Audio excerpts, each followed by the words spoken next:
Hey, I'm Decathlon Gamer. Welcome back to Pro Cycling Manager 2020, All-Rounder episode number 48. We are here wrapping up the season. It's the last two classics of the entire season, and then we'll move on to our fourth season, where we remain with Beat Cycling Club. A move that was actually forced upon them. It looked like they didn't have the budget. It was the team that most wanted me. It was a team that I wanted to re-sign with anyway, but it came down to literally the final day of the transfer season before an offer finally came in. Now, my objective today, which we're at Perry Tour, is puncher, outsider. So I've got a chance. They wanted me to go in the break for that final, like 70K of the final 140. I tried to go into the break from the very beginning. 99 effort. And the pack still chased me down along with a couple guys that were with me. They just did not allow us to get away. So a teammate went into the break. A new different break formed without me. And now we are kind of just riding for the stage, essentially. There's a little bit of undulation here in this final period. It also looks like we also have some gravel through this final period, but it didn't seem to have the cobbled effect that you traditionally get. So it's pretty just standard, straightforward stuff. But this is that kind of section that I might be able to get away. But right now, with a 13-man breakaway still a minute ahead, there's nothing doing currently. So we're saving ourselves for that final run or an opportunity still ahead. We are starting to see some splits in the group with this little bit of undulation. It's a pretty tight road too, so can't afford to be too far behind. I've got Kroll with me, and currently it's a 42-man group chasing that 13, still a minute behind. The riders are Steep going through little a very uphill. tough portion with percentages above 10%. Breakaway starting to fall apart, and the gap is definitely starting to get closer to those guys as we set ourselves up towards the end. And we're seeing a lot of fatigue in the field. So current rendition of the peloton at 55 riders. This is one of those last little uphill undulation periods. I've slipped back a little bit here because I'm not the greatest climber, but we're still okay positionally. But it's time to start scooting forward again. So I've got Crater. A couple of teams have set themselves up as pacemakers for the pack. Hold they on. obviously Let's, don't have anybody in the breakaway group. Be smart about this. Crater, I've got control. Where is Kroll? Kroll's probably behind us. Oh, he's just behind us. Go ahead and protect. There you go. And Crater, start bringing us forward. We have a front group of two now. We have a few guys trying to attack out of the break. Crater, that's not going to do it. Kroll, I told you to protect. Just 15 kilometers left. What? So what's your deal? Won't protect because we're in line. All right, 54 in the group. Just a couple riders off front, but we are definitely seeing little attacks right now. And with 13K to go, it's too far away for a little punchy mini break, especially with it totally flat.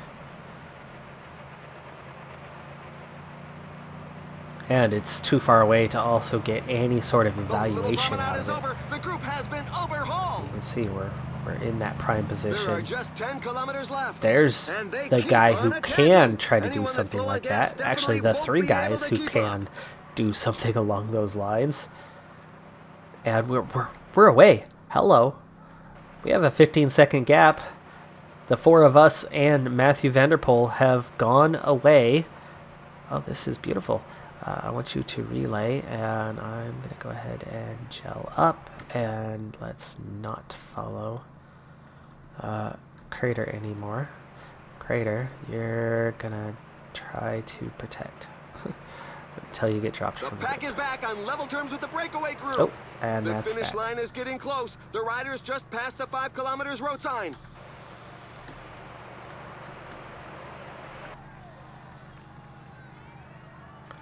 Alright, we're going to go back to following Crater here, as long as he's at the front.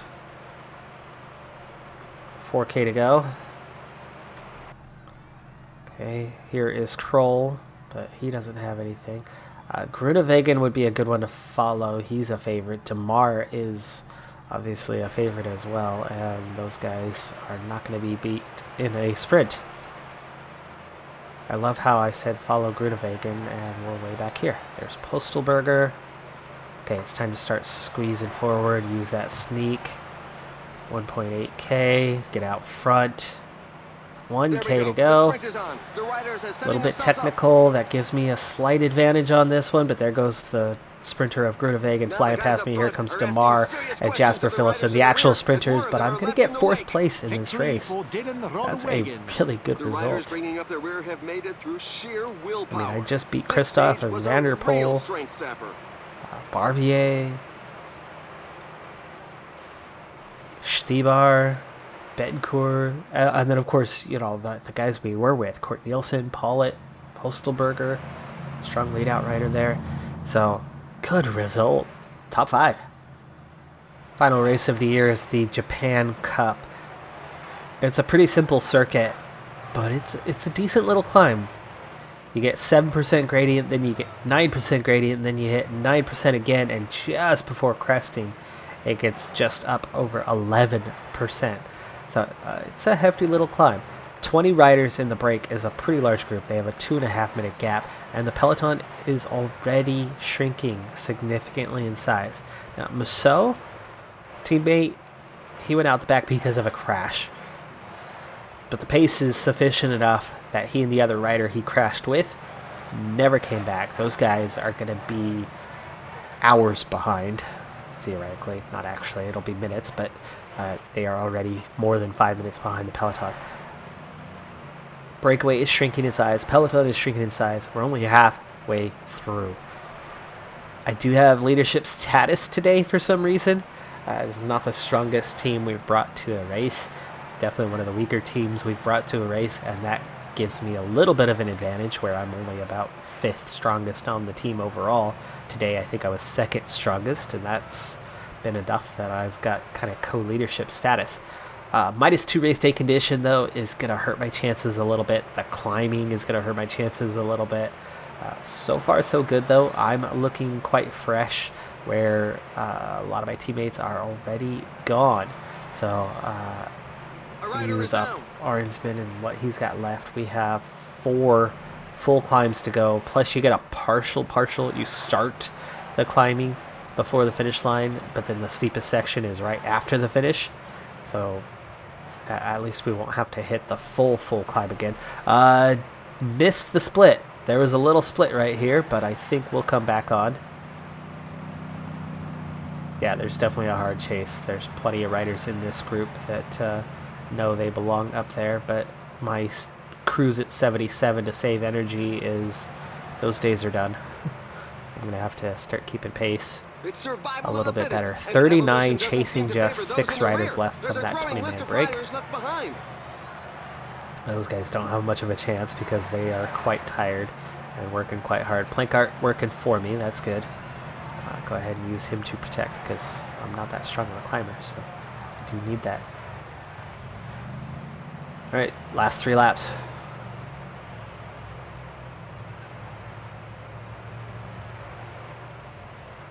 See how I just drift back a little bit each time, even with that 84, but with Plankart's support, I'm hanging in there, still fresh. I actually do look like a legitimate team leader today in terms of I still have energy.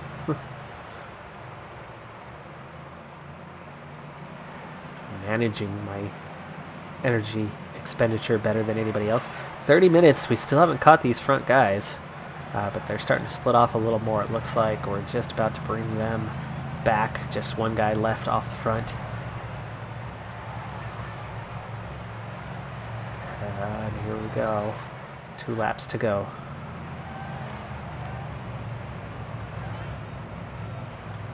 And it's all back together. 41 riders. We see a little split. 5 riders taken off.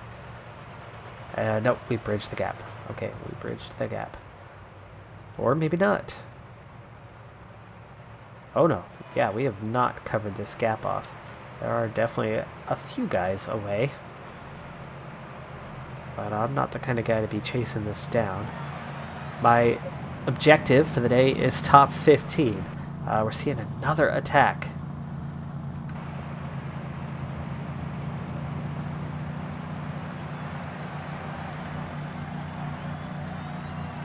If anything, I should be following Plankart, and he should be going forward on this. It's 18 kilometers, so this is not like it's time to attack and make something happen. If you're strong enough, it can be. And I'm actually the kind of rider with that really good flat rating that I could stay out a little bit longer, but we're down to just 2 guys off the front. Peloton's down to 29. Plankart's done. So that's that. Let's go ahead and try to follow Christophe Laporte here. There's an attack in the group at the front. Alright, let's try to scoot forward. Fraile is probably a good one. Bennett. But Laporte looks like he's kind of scooting backwards, so I want to move up a bit here.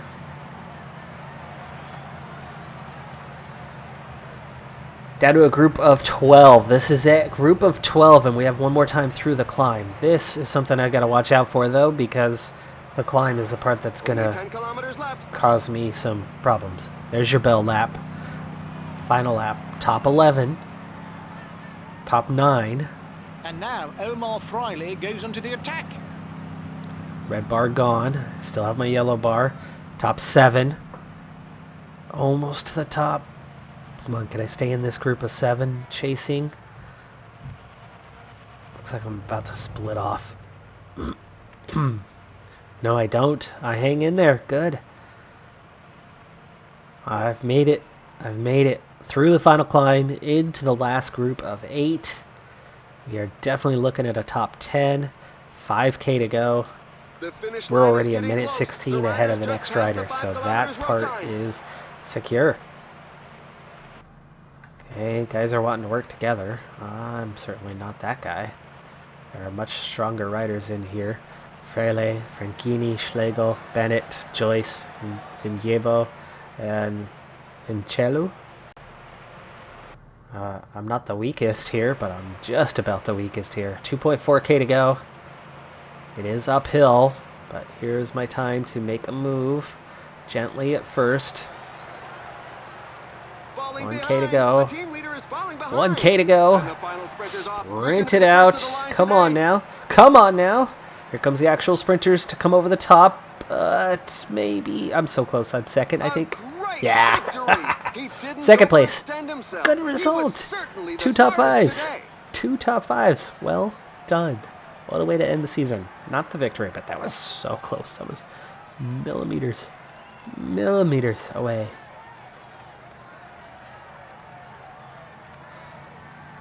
Let's see, it's Danish. It's not Spanish. It's like from Jebo. I forget. Somebody told me a while back, last year about this time, but it's been a while. It has slipped my mind. And speaking of good result here, that was literally inch perfect in what I could have done. I mean, yellow bar is gone completely, and red bar is down to the last 2%, maybe 3%, meaning I literally could have pushed for maybe 5 meters more than I did. Meaning that's as close as you're going to get to exactly using every ounce of energy pushing to the line. So really good timing on that one. Not everybody. I'd say 6 or 7 of the 8 riders were stronger than me. And I was the 8th rider. So we were just about the weakest in the group. At least 5 of them were definitely stronger riders than me. So getting second and just being in that group with a -2 race day condition was pretty spectacular. I'm very happy with that podium. Not a win, but hey, that's okay. Don't have to win them all. This is going to wrap up this season. We're going to go ahead and check our final points haul for the year. I will have the turn of the month for November, for December, And then on to January Now for the 1st. race I highlights. don't think that's going to amount to another level. Even if it does, it's only a skill point. But at least it'll add up. Exceptional. 42 points. Nice. Oh, man, that makes a difference. So we're going to get 45 times 3. So we've got 135 for that. And yeah, that's not going to be enough. But that'll put us, down here somewhere. Meaning we should have it by about February of next year. Go ahead and push forward a day, kind of get the last of things for the season coming in. That's the other last race. Guangxi, I think.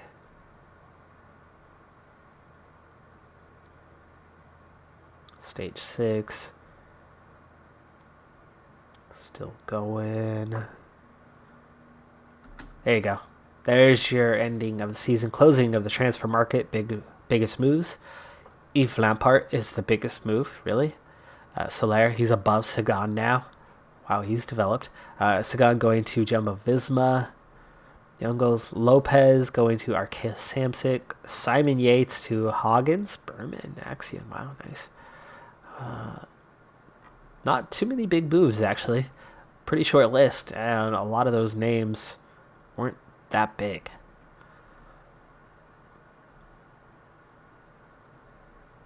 All right. Jumbo-Visma, Ineos, kind of quick step, EF, and UAE, top teams for next season. We will be Continental Pro again. Egan Bernal, 4,000 points by a small margin over Primoz Roglic, and actually just right at the end of the season, takes the World Tour Rankings title. Alaphilippe, Soler, Pogacar, and Pinot, top 6. Continental Rankings, I was 4th place. Nice boost there at the end. I scoot up 3 places with that last race. My teammate took 10th in that classification. Mattaway, no wonder I raced him so much. Mattaway was at Autumn General Tavira. Crushed the Continental Rankings.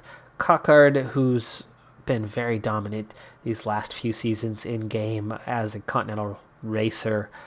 No surprise there. Hodeg was 3rd. I was 4th, ahead of Danny Van Poppel. That's pretty awesome. Kevin Rivera there in 7th. That's another big name. Barguil in 11th. Garcia Cortina all the way down in 14th. That's a bad season for him. And then the Super Prestige. Alaphilippe taking the title. Roglic 2nd. Bernal, Pogacar, Soler. There's Mattaway in 8th. Groenewegen rounding out the top 10. Philipsen. And I end up climbing all the way to 12th place in the Super Prestige. And I pick up about 100 points with those last 2 races. So that was a pretty nice haul to wrap up the season. 1590. So in terms of the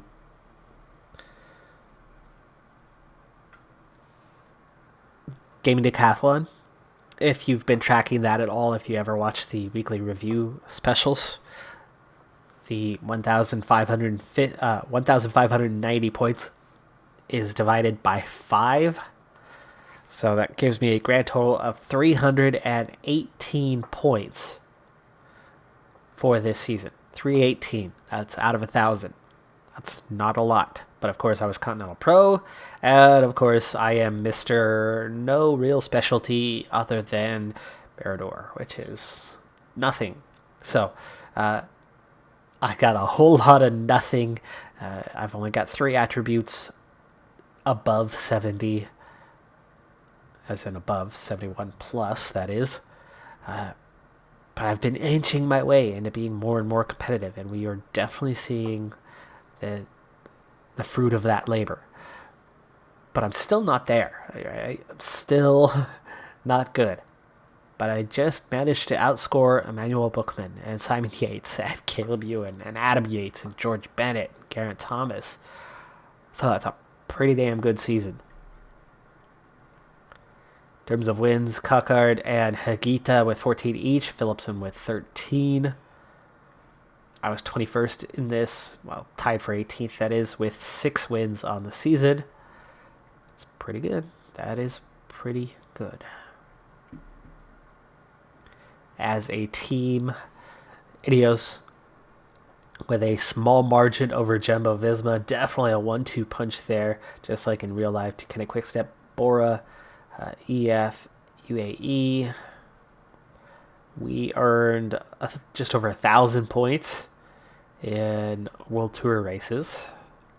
Continental-wise, we were 4th behind Astana, Circus 20, Group Gobert, and the Adam General Tavira team headed by Marouet.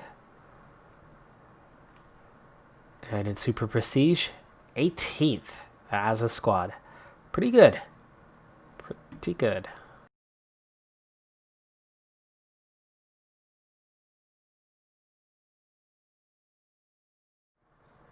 All right, so we're pushing into season 4 of the 2023 season. I'm still young, just 22 years of age. Just unlike the typical playthrough of this game, usually by now, I'm one of the best riders in the world at 22. By 23, we're winning Grand Tours, if not by 22. So it's really strange to be just a 72 overall, but it's just the nature of this playthrough. And I'm really enjoying the nature of this playthrough. It's a breath of fresh air to not just turn it on within a season or two and be dominating at every level. So I do like it. I do like it. It offers a unique challenge, a different perspective. So I have leveled up again as we've turned the month into the 1st of February. We had no races in January. Our first race is a World Tour race and just a day away. So that will be happening at the beginning of the next episode. For now, we have a skill point, and finally our next level will come with an increase in attributes. So looking forward to that. For now, what to do skill point wise? Well, I don't think I'm going to be spending a 3rd season with Beat. Either we're going to move to a larger Continental Pro team, or we'll move to a small World Tour team if it is time for that. Training, still not a big deal. I've managed that no problem. Willpower is always nice, but we had it last season and never once was able to use it. That's kind of the nature of this game. If you come in prepared, if you handle your training properly, you never have a reason to have negative race day conditions, and therefore don't really need that. The Charisma network is always nice. I could finish Charisma off. In fact, I think I could just kind of spend my next 3 levels finishing off Personality just for the sake of it, just for the sake of getting the achievement taken care of as well. The Discovery is so not a big deal. I don't mind it taking time. I actually like that. Eventually, we'll be putting points into that, but I think we'll kind of finish off these other categories first and then deal with that last.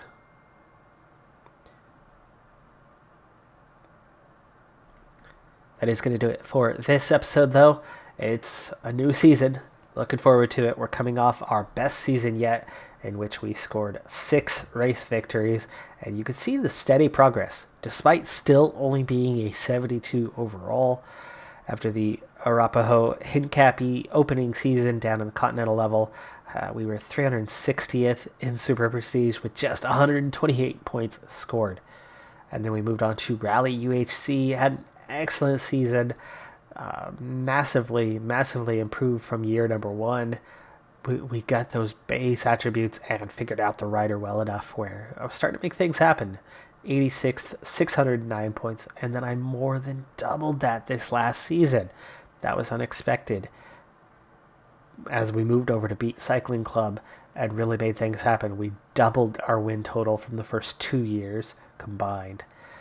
Scored 1,590 points and just squeaked into 12th place in the Super Prestige.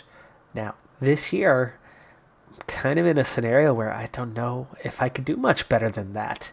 I had a few chance victories that might not be a regular thing. And we were a rider that most of the season wasn't taken very seriously as a competitor.